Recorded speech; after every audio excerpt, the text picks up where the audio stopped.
how the veterans feel about Kyle Shanahan. So I've been thinking, you saw Jimmy Garoppolo and George Kittle and Kyle Juszczyk and Christian McCaffrey. To me, that's the power structure of the team right there. Those four guys. Kyle Shanahan, to me, doesn't have as much power as we think. I think he's a little bit held hostage by his veterans. Those are guys who make more money than him. And they were very enthusiastic about Kyle at one point, but I don't know how they feel about him anymore. I mean, when they lost to the Chiefs, they threw him under the bus so freaking fast. They're like, yeah, we got all these playmakers, and we just have a tough time getting it to him at the right time, which was such a shot at Kyle Shanahan. Meanwhile, you got the Dolphins are so excited about Mike McDaniel. You heard Tua mic'd up, and he was like, boss, thanks, boss, and this and that. No one talks to Kyle Shanahan like that. And it strikes me that, I remember a few years ago, people were talking about how Pete Carroll was losing the locker room in Seattle. There's a lot of veterans that were out on him. Richard Sherman, Bobby Wagner. It seems like in the NFL, if you give vets that second, third contract, suddenly they're making more than the head coach. They got their own opinions. They got their own agenda. And they can sort of be subversive. And what Pete Carroll had to do in Seattle was get rid of all of them and start over with young guys who were, eager to please and eager to work and all that. And so far, they're doing pretty well with that formula. Kyle has this group of older players in their late 20s and early 30s that pretty much vetoed Trey Lance. And I don't know how they're ever going to accept him. And I think that for this team to really get where they need to go, you're either going to have to choose the older vets or the coach. And I feel like it's what happened in Seattle a few years ago. And Seattle chose the coach. And I think they made the right choice. I sympathize with Kyle to a degree because I feel like he doesn't really have control of his locker room. But at the same time, that's your fault, Kyle. You're the head coach, dude. Figure it out. I don't have a big, strong opinion one way or another about this, but let me give you two things that would support your thinking. One is Bill Belichick, who, if you look at how he stayed around for so long, what does he do other than Tom Brady, who he eventually also got rid of? He never kept people around for a super long time, unless they were like little ancillary pieces that, it's true, basically were Troy Brown. Seymour was really, really good. He kept him for a long time, but got rid of him. No, he traded Seymour to the Raiders. Yeah, that's true. No, that's true. So he did. He gets rid of a lot of veteran players. Chandler Jones, because maybe he gets tired of hearing his message. Maybe that's a possibility. I think that's an NFL thing right there. Go ahead.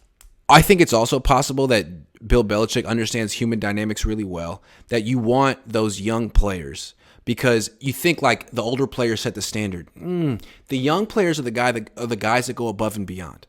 They're the guys that work extra hours. They're not like the union workers, nothing against union workers, but they're the guys that hey, I got no restrictions. I'm trying to prove myself. Once you get paid, you're like, hey man, do I need to be at minicamp? Do I need to be at OTAs? I need to preserve my body so I can get the third contract. And those aren't the type of players that Bill Belichick has wanted to work with unless their names are Rob Gronkowski or Tom Brady. Guys that he really can trust are obsessed with their own standard, like Jerry Rice was. But it seems like there are fewer and fewer players who are really like that. And you get guys like Debo and George Kittle who sell themselves as these throwback types that love the contact and play super hard, and they enjoy the game. Like George Kittle, part of it was not only is he playing hard, but look at the smile on his face. Look at how much fun he's having. Where is that enthusiasm? I don't even notice it anymore. There used to be a play a game where he would block someone into the turf and laugh about it like the Joker or the Riddler. Dude, when was the last time you saw that? I see him whiffing on blocks now. And I feel like it's just human nature. Unless you're Jerry Rice or Tom Brady or Rob Gronkowski, you're probably going to, once you start making $16 million a year and you're 27, you're going to be thinking, damn, all right, I got one more payday left in me. And it's probably not going to be, Kittle knows if he gets paid again, it's not with the Niners. It's going to be somewhere else. So why does he care what Kyle thinks of him? All he has to do is just enough to get the next contract and stay healthy. That's what he needs to do. I'm not saying he's dogging it this year. He's doing fine. But, like, that's the culture the Niners have created. A bunch of dudes, 28, 29, who are kind of thinking about that third contract, who are not trying to play with Trey Lance. You saw those 4 dudes at the Warrior game. You kidding me? Good luck, Trey. I will also say this. I think that messages run stale. And no matter who you are, if you have the same leader for a long time, as great as that relationship is, eventually they just stop getting the best out of you. And I think that's a natural thing. I don't know who Kyle Shanahan is as a coach, but I'm really into leadership. I've put a lot of my life based around leadership, figuring out what types of leaders people are and trying to figure those types of things out. Kyle Shanahan, to me, this is strictly my opinion, comes across as somebody who wants to be liked so much. And those types of leaders are usually very passive aggressive. Yes. Those types of leaders are the type that when there's an issue with a player, instead of going directly to that player and deading it right away, they'll talk about it in a team setting as if it's a team problem, even though it's a one-person problem. And you can start to alienate people by doing those types of things. And I will also say this, you see a lot of these after game speeches in the locker room, and some of these coaches, man, they got you fired up. You even got Andy Reid, who's super old and overweight, and he's doing the gritty and dancing and doing these things. Kyle Shanahan, man, I'm not running through a brick wall for that dude. I'm sorry. He's not that type of leader. He's not a dynamic leader. And I think that maybe over time, that's not the best thing in the world for you to be under that same leadership for a long time. That's just my personal opinion. And it's like the same players too. So what Kyle can do is clear house and bring in new guys, and maybe they'll be more responsive to your message, like what happened in Seattle. Because right now in New York, they're loving Robert Saleh's message. In Miami, they're loving Mike McDaniel's message. In Santa Clara, these guys that have been here for a while, they don't seem to have the same enthusiasm when they're doing those pre-snap motions. In the past, it was like, we got a cheat code. I'm moving over here. Look at us. We're ahead. Now it's like, it's like, that's on you, Kyle. What are you going to do about it? I'll also say this. Debo, go watch Eric Crocker and Greg Pinelli's weekly breakdowns. Every single week they talk about, and it's so true, it shows up all over film, Debo Samuel's effort when he knows he's not getting the ball is so piss poor. It is so piss poor. If you are a great leader, those things don't happen. And I'm not trying to say that this means that Kyle's got to go or he can't be a great leader for a new group of guys, but there is a lot of evidence that's supporting what you are saying. I do believe that. Again, I don't have the strongest opinion one way or another, but I certainly can see how you would come to that conclusion. Maybe Kyle Shanahan is, better than what his players are giving him credit for. But right now it feels like he doesn't have them. And he's sort of at their mercy. And he's trying to sort of like placate them.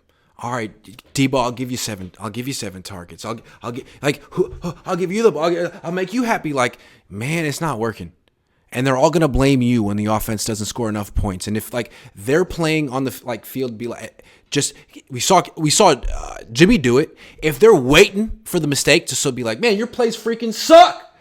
Like, they're not bought in, and that's could be why the offense is underperforming, because they're not bought in the way they were in the past, the way that they are in Miami. Frankly, yeah, it's very, very possible. It's very possible. Cravatron says Kyle is the ball boy all over again. Man, that's harsh. It's so harsh. Seth says B. Flores got Miami to 10-7. MM is good, but come on. Okay, hold on. That's true, but how did they get there? Because I will also say this about leadership. Talking about leadership, I've seen a lot of really bad leaders get a lot out of their team for a short period. And the reason that happens is because you have a bunch of people that are fighting for their careers. Right. And they are trying to prove their coach wrong, who doesn't see anything good in them. The toxicity that came out of that locker room and what we heard after he left, and if you talk to Miami Dolphin fans, they will tell you all about it. there was a lot of toxicity. And what I think probably happened in that scenario is you had a group of guys that banded together against their coach and did everything they could to make their career the best that it could be and show out. And so it looks like, oh, all of a sudden Flores is this amazing coach and he's getting the best out of his players, when that was the exact opposite. Is Jalen Hurd going to impact the offense in any way? Yeah, I think next year. Watch out for Jalen Hurd. Jason says, hey, Jesse, I sent you a write-up about how Kyle was the buddy manager last year. Notice this year Lance is calling him Kyle this year when last year he was coach. Yeah, Kyle wants to be liked. You know what? I remember you sending me that, and I agree with everything that you said. Yes, you sent me a big, long thing, and we went back and forth a little bit about leadership. Yes, Jason, I remember that. Did you ever have a teacher in high school that said, you can call me by my first name, call me so and so? Oh yeah. I always didn't respect him as much. I was like, so we're friends, but you're gonna give me a D if I don't. So we're not friends. So it's like, I don't like that, man. Like, can we just acknowledge the power dynamics here? You're the teacher, I'm the student. I have to work a certain amount, and you're gonna give me a grade, and it could be subjective or objective, and I may end up liking you or not. But don't be like, hey, my name is Scott. Like, no, you're not Scott. You're Mr. Jerk who's going to give me a B+ if I don't work hard enough. So can we just acknowledge that? Not Mr. Jerk, but you know what I mean? Like, don't play that game with me. But I also, to the other side of things, I had a teacher that was like the cool teacher, right? And everybody just called him by his first name. And he was my favorite teacher, but he was also the one that I would get away with the most stuff and act out the most in his class. So he wasn't getting the best out of me. I loved it because I could do whatever I wanted, and I could call him by his first name, we're chummy and whatever. But at the end of the day, it wasn't getting the best out of me.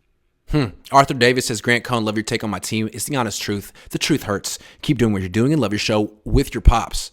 Thanks. Yeah, it's the best. Daniel says, hype men like Jim Harbaugh, you're great. Fantastic job. But Cedric is stale when everyone hears it. Fresh players is why college coaches work long term. Yeah, well, Pete Carroll's been working for like with any coach. I think all messages get stale over time. You only can go to the well with so much. You only have a 4 or 5 year of, hey, these are my tricks that I'm going to get the best out of people, and eventually things just don't work long term. It's really hard to keep that going. It is. Bill Walsh said the same thing to my dad, that at a certain point they just don't hear you anymore. They just don't even hear you. And it makes sense. It makes total sense.